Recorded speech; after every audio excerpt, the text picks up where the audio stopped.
Tonight on Murder, She Wrote. A young athlete has died before his time. What was that, Mr. Harrigan? Oh! Can't you see the white lines? Do you need glasses, old-timer? I can remember when tennis was a gentleman's game. Get wise, honey, or get moving. You I can do without altogether. Now stay out of this. We're dealing with a person who's not only dangerous, but desperate. Carol?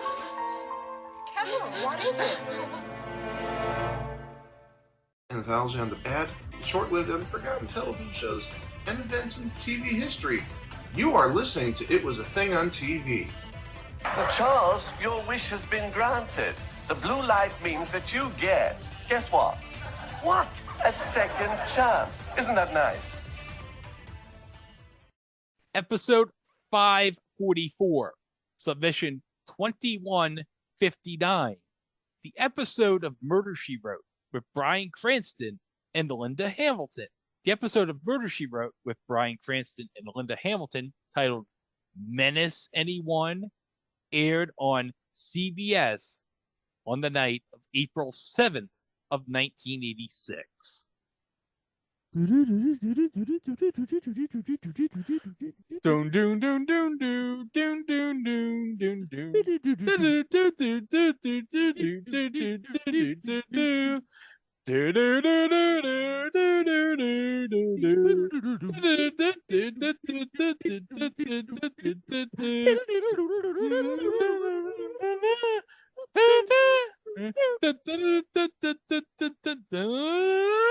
Before we begin, once again, filling in for Mike, who is out flying Airwolf on a recon mission. He'll be back next week. We have our friend Aaron Sicca in the chair. Happy to be here. Have you ever watched Murder, She Wrote?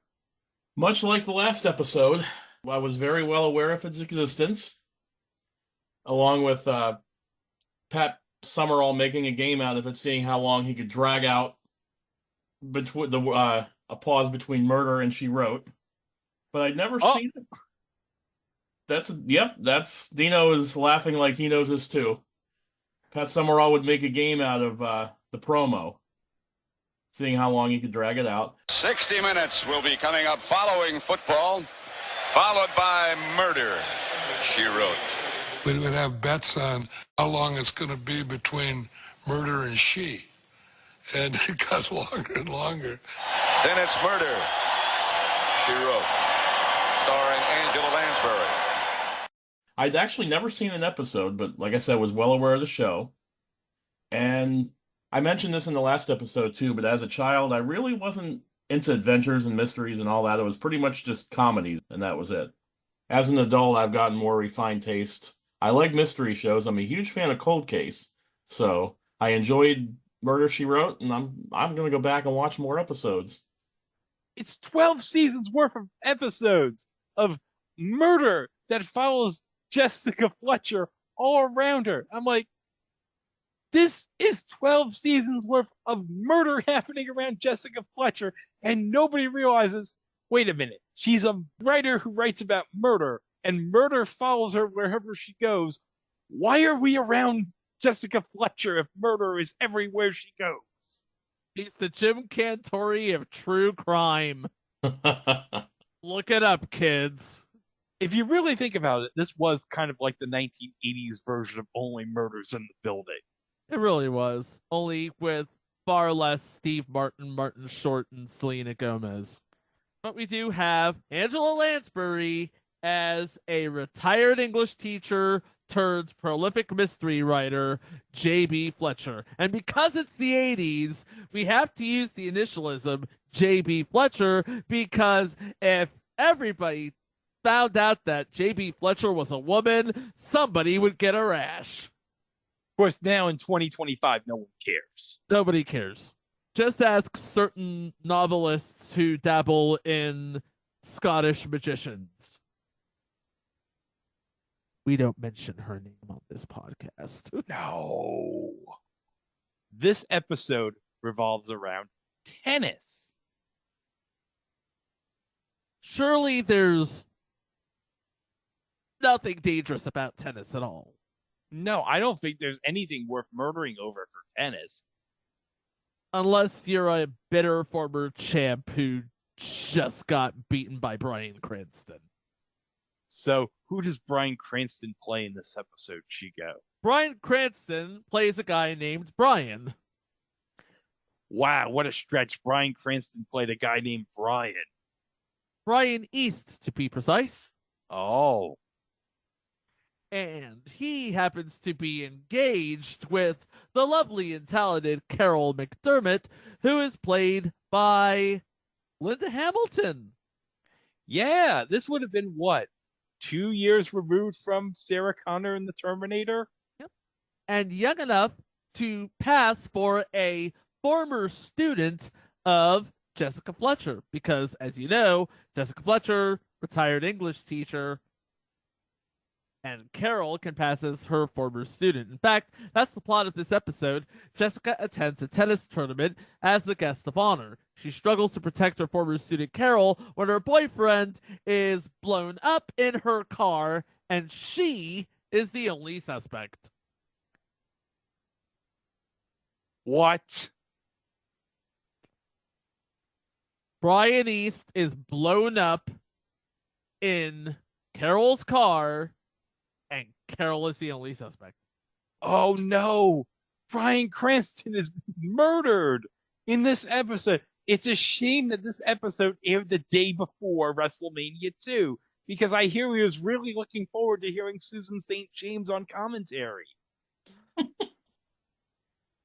I wonder what Susan St. James would say at a plot line like this. Uh-oh. Uh-oh. Yeah. So we talked about Bryan Cranston and Linda Hamilton. Let's talk about the rest of the guest cast. Playing Mitch Mercer in this episode, Dennis Cole. Dennis Cole, best known for 26 episodes of Bracken's World from 1969 to 1970, and 10 episodes of The Young and the Restless from 81 to 82. Aside from that, not much else. Sadly, no longer with us. Playing Barbara McDermott, Carol's sister, mother, Carol's relation, Carlene Crockett. Played Muriel Gillis from 1979 to 1983 on Dallas.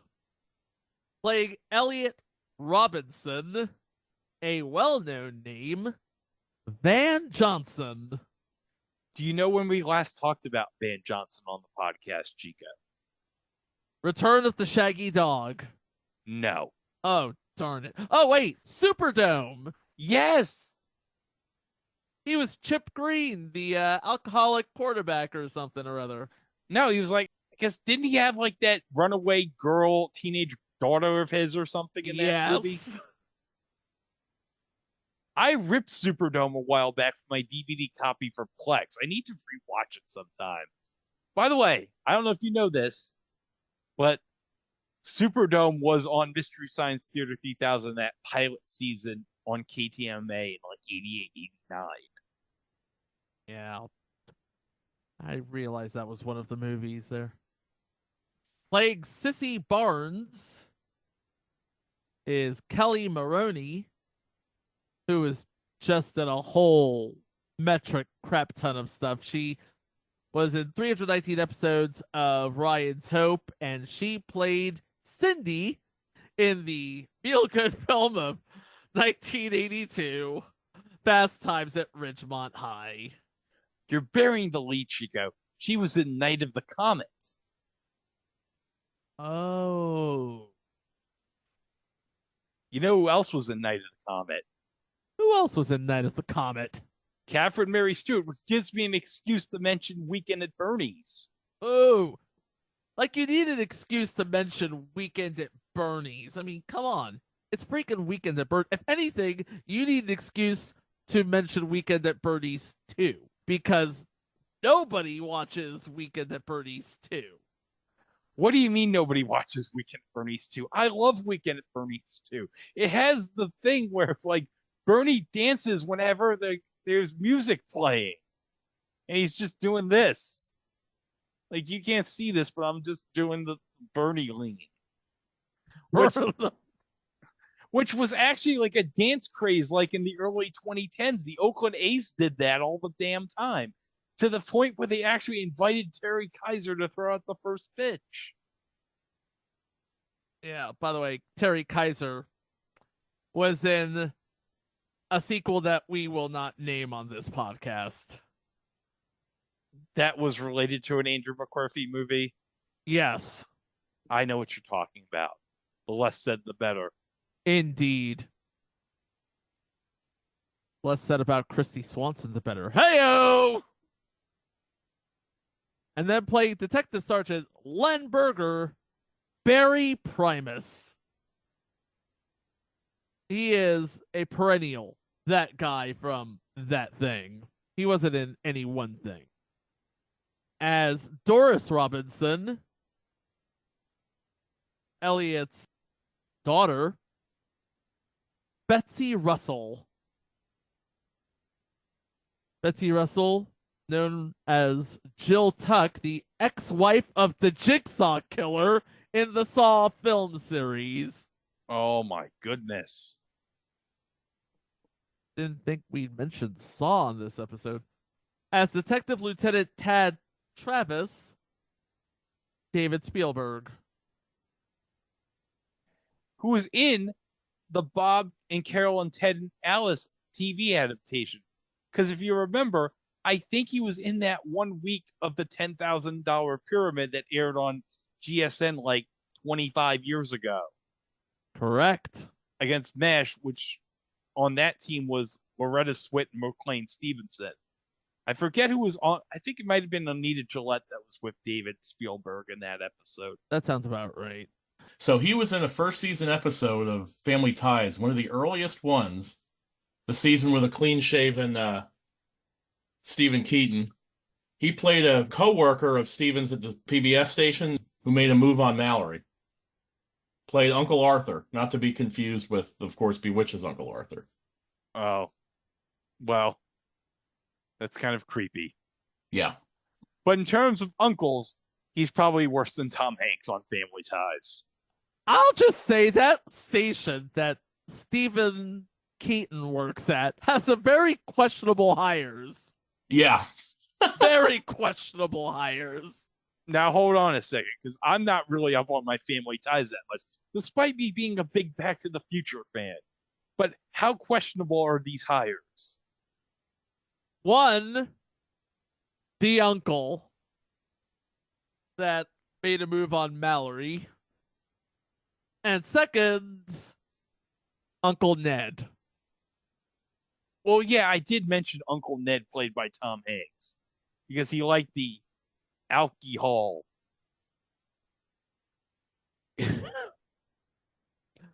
He was a slave to the sauce, y'all.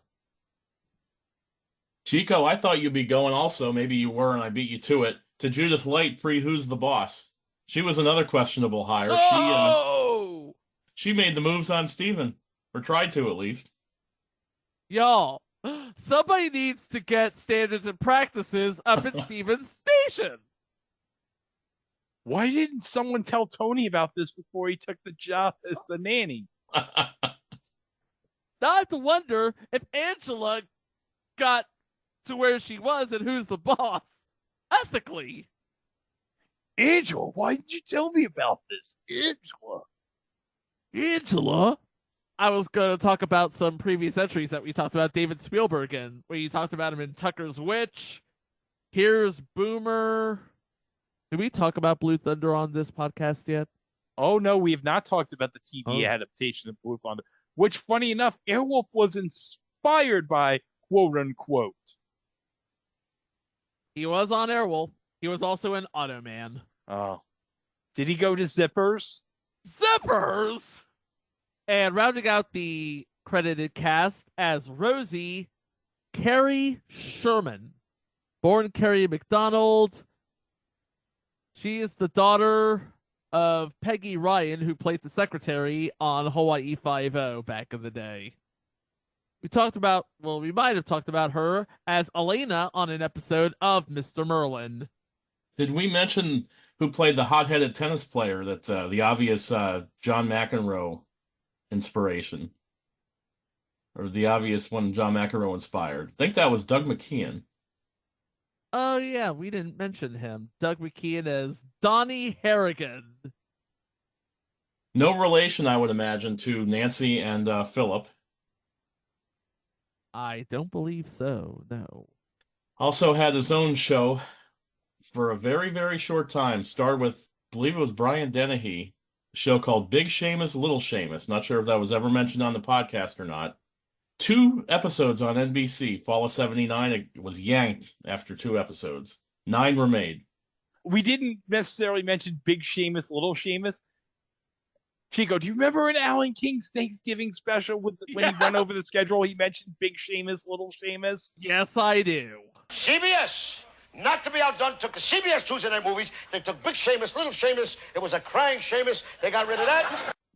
Ironically enough, his longest series run was also his shortest. Yeah. He made 10 episodes, but they only aired 2 of them. It's probably in a vault somewhere with like the unaired episodes of Co-Ed Fever. It's like somewhere in like a vault somewhere, like where the Ark of the Covenant from Raiders of the Lost Ark is. Oh, look at it! If that vault's ever opened, I want to see The Dictator. I don't know if that was ever mentioned on the podcast or not. I don't think so, Tim. All right. Greg, you're a big Back to the Future fan, right? You would mention? Okay. Christopher Lloyd, they gave him his own sitcom called The Dictator. It was supposed to air, and I have TV guides, and there's newspapers with the print ad, and the listings for it. Supposed to air on CBS, I believe it was March 15th, 88. It was pulled before the first episode even aired because I believe at the time when the writer's strike was going on, they had 1 episode in the can, and they didn't want to commit to a show where they only had 1 episode, so it never aired. Christopher Lloyd played this ex-dictator from another country who ran a laundromat in New York City, and then never saw the light of day. Oh, that sounds vaguely familiar. They couldn't even give it a CBS Summer Playhouse episode. Nope. That's a damn shame. So, now that we have all of our players, let the games begin. We begin recognizing the honorary chairwoman of the All-Star Tournament, the J.B. Fletcher All-Star Tennis Tournament, J.B. Fletcher. Running the tournament is Carol McDermott, who opens with an exhibition game against her boss, Elliot Robinson, who she literally falls for. No, seriously. She falls on her ass. Yep. And one of the people who comes to point and laugh at her before he whisks her back onto her feet is her fiance, Brian East. And yes, that is Bryan Cranston as Brian East.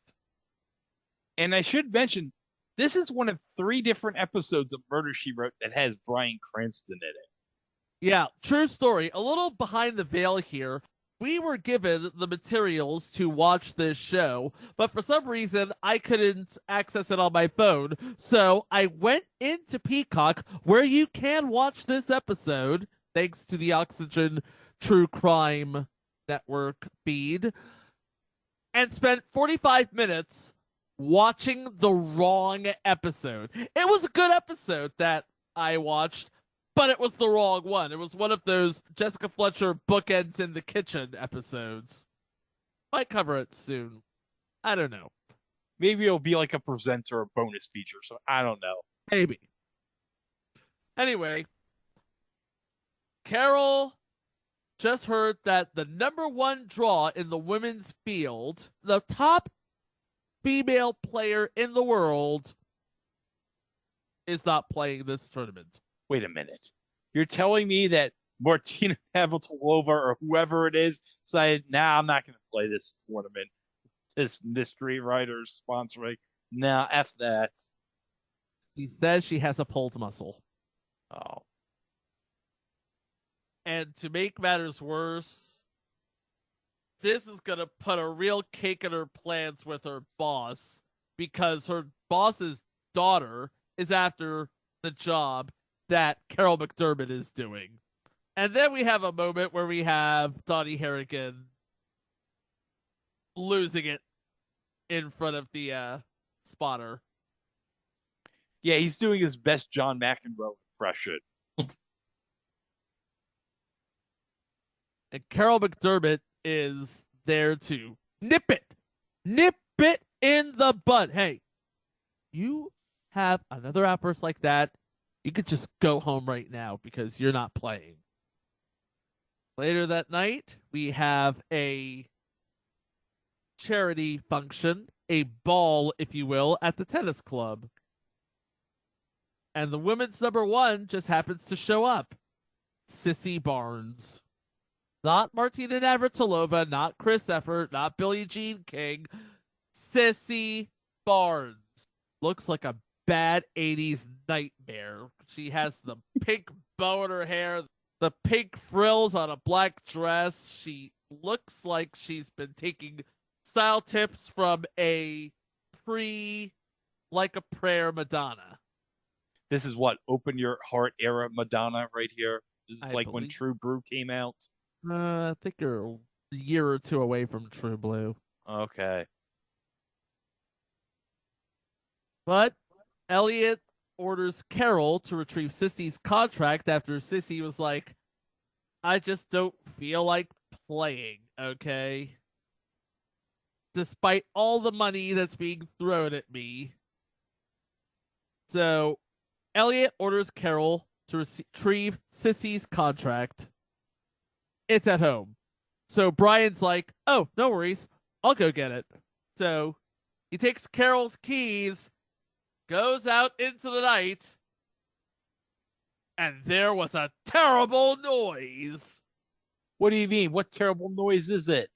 Boom! Oh no! Bryan Cranston! No! So now we have the investigation with the police and Jessica basically thinking this is all dumb. It was Carol's car that was bombed. Obviously, that bomb was made for Carol. Yeah, but apparently the police are too stupid to realize this. Two truths that you will learn watching Murder, She Wrote. One, death follows Jessica Fletcher everywhere she goes. And two, the police of Cabot Cove are dumber than a box of nails. Or, let's face it, every policeman in the state of Massachusetts is a moron. So, Jessica wants to ask Carol if she could call her sister Barbara. And Carol's like, just because Barbara's back doesn't mean I want to see her. And it's at this point where we learn that this episode takes a hard right turn into a discussion on mental illness. More on that later. The next morning, Carol decides to go back to work. Jessica is concerned about her well-being because your car's blown up. Someone's out to kill you. She asks Elliot whether she should call Barbara and tell her to come and stay. And Elliot's like, but Barbara died in a plane crash. Hold on. Barbara's back, but she's also dead. Huh?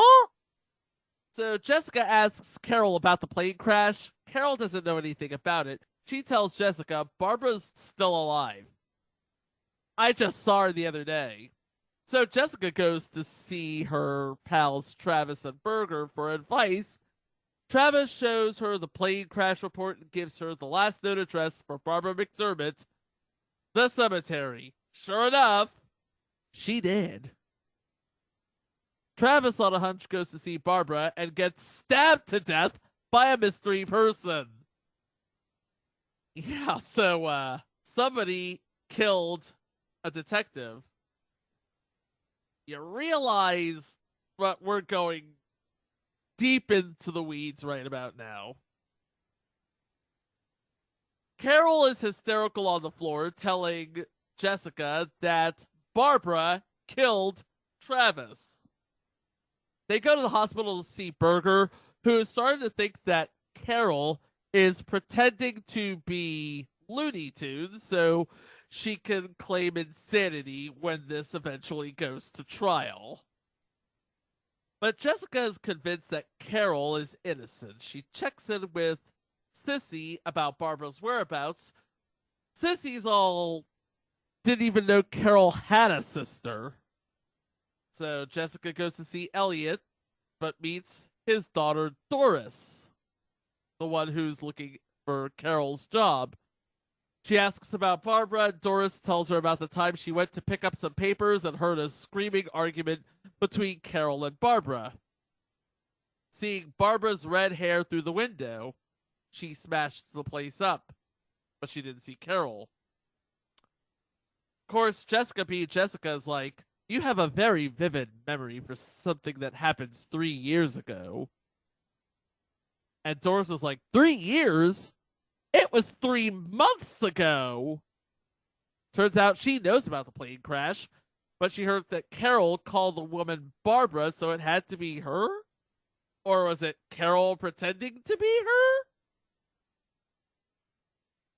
So we have a Carol and a Barbara, and they're one and the same? What is going on? I'm very confused here. So am I. Okay, so Jessica bumps into Elliot and asks about Barbara, and he says, Barbara was a messed up girl who got into trouble, and Carol bailed her out. Even when she got committed to a mental hospital, Carol made the long round trip to see her every week. So Carol goes to a mental hospital every week. In the business, we call this foreshadowing. We go to the hospital. We meet Rosie, a girl who grew up in outer space, who's writing a book about her life in outer space. There is no patient named Barbara McDermott at the hospital. What? Barbara McDermott, who is supposed to be committed to the hospital that Carol sent her to, is not a patient at the hospital. They wanted to double check it. Turns out they had already double checked it because there was a guy from Boston the day before. There is definitely no patient named Barbara McDermott. But there is an outpatient who goes there once a week named Carol McDermott. So Jessica tells Berger about Carol McDermott's trips to the hospital. He knows about it and introduces Jessica to the person who told her about Carol, Barbara McDermott. And now I have a headache. Because this is all way too much. Barbara tells the detective and Jessica a long story about how she had a fight with her sister, picked up a hitchhiker, had her identity stolen by said hitchhiker. Turns out the hitchhiker was in the plane crash. Then she moved to Seattle, got sober, came back to Boston to visit her sister, who couldn't believe she was alive, confessing by calling her the night of Bryan's death when Jessica answered the phone. And Barbara didn't realize it was Jessica. She thought it was Carol being spooky.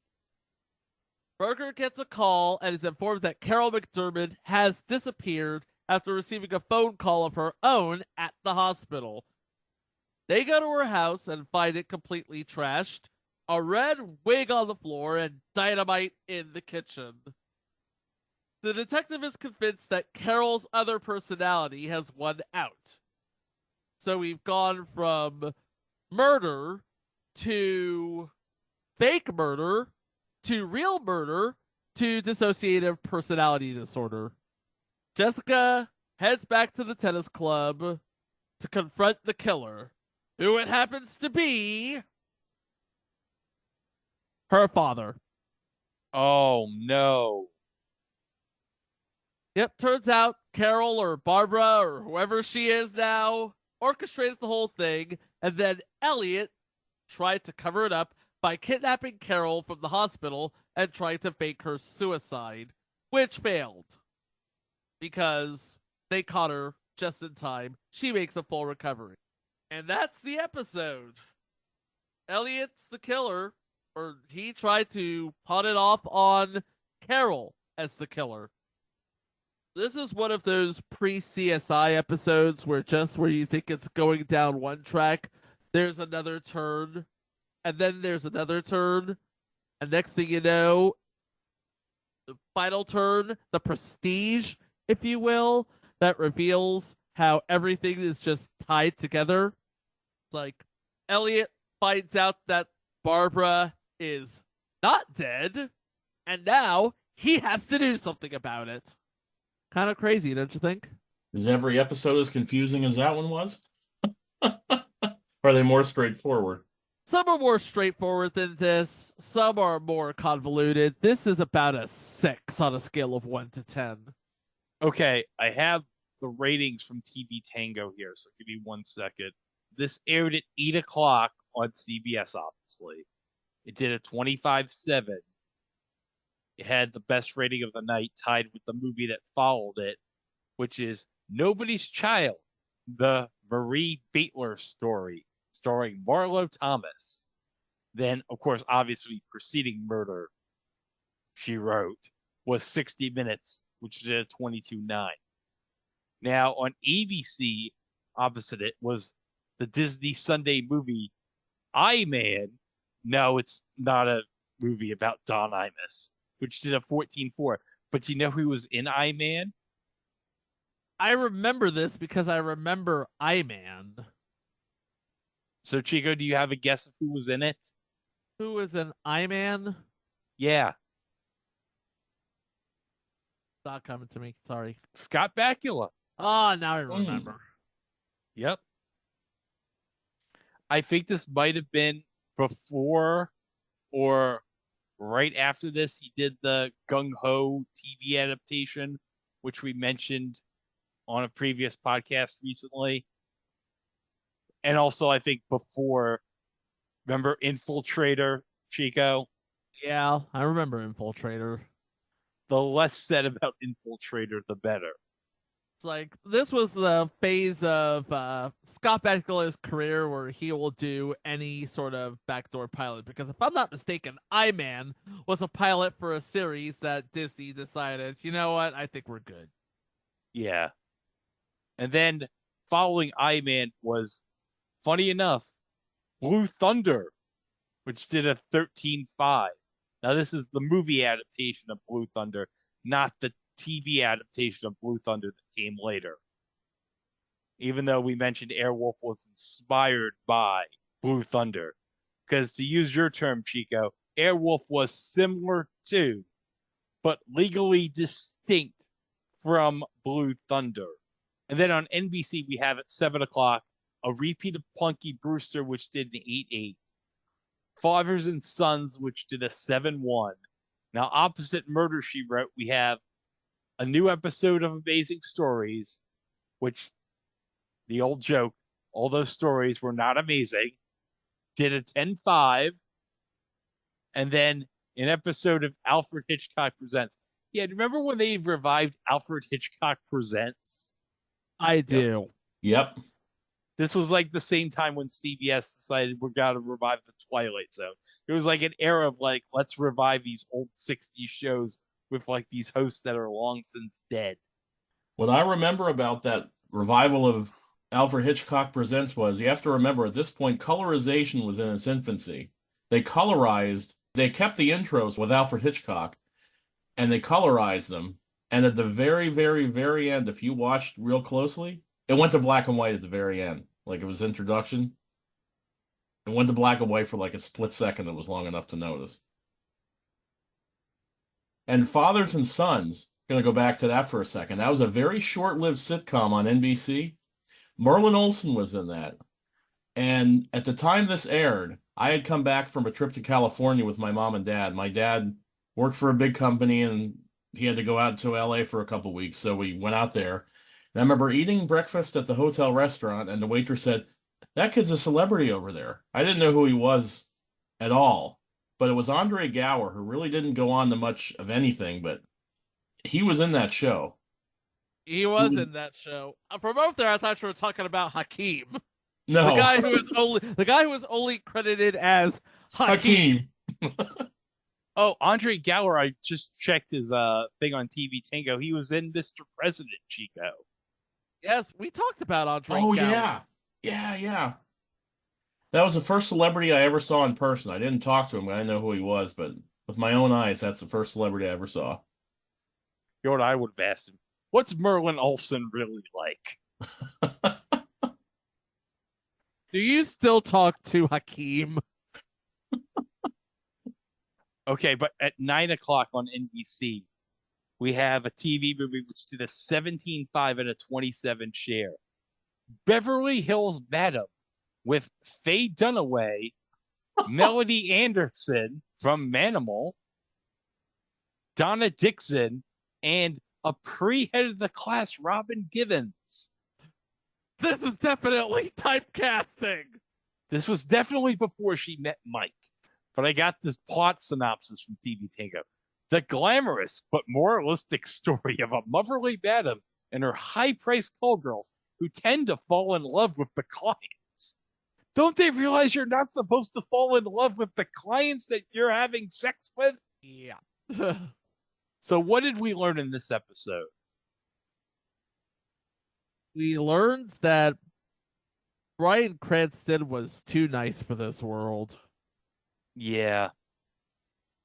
And like I said, all he wanted was to live one more day to hear Susan St. James on commentary at WrestleMania 2. And no, didn't live one more day to see it. Which, don't even know if that's for the best, but anyway. It did make for a rather explosive thing on TV. You can find us at our website, itwasthingontv.com, on Facebook at It Was a Thing on TV Podcast, and elsewhere at It Was a Thing on TV. You can find us on any podcast player, and we're also on YouTube, where you can subscribe to our channel to keep up to date with our releases, including what's coming up next time. Well, next episode, Mike will be back here for our 2 episodes next week, Chico, which is going to be our annual Lost in Translation Week. Our first episode for the Lost in Translation Week is going to involve a beloved sitcom star, which was returning to television around this time. And they decided, you know what, we're going to put this lady, this beloved star, in an adaptation of one of the biggest British shows of all time. And guess what? It didn't work because we're talking about it. Wow. That sounds like it would absolutely work somewhere else. Well, they tried this like many times to adapt this, and it didn't work. It's like, why mess with perfection? But we'll find out about that on Monday. But before we sign off, Aaron, I want to thank you for your work on these 2 episodes. I would thank you, and it was great having you on. Yes, thank you very much for having me. Yes. Feel free to come back anytime. I will. If invited, I will come back. All right. Well, until then, we'll see you on Monday with Mike back in the 3rd chair on the next episode of It Was a Thing on TV. Please take care of yourself, and we'll see you then. Wow! When the past affects the present, can the future be far behind? Shari Belafonte takes you beyond reality tomorrow night starting at 9.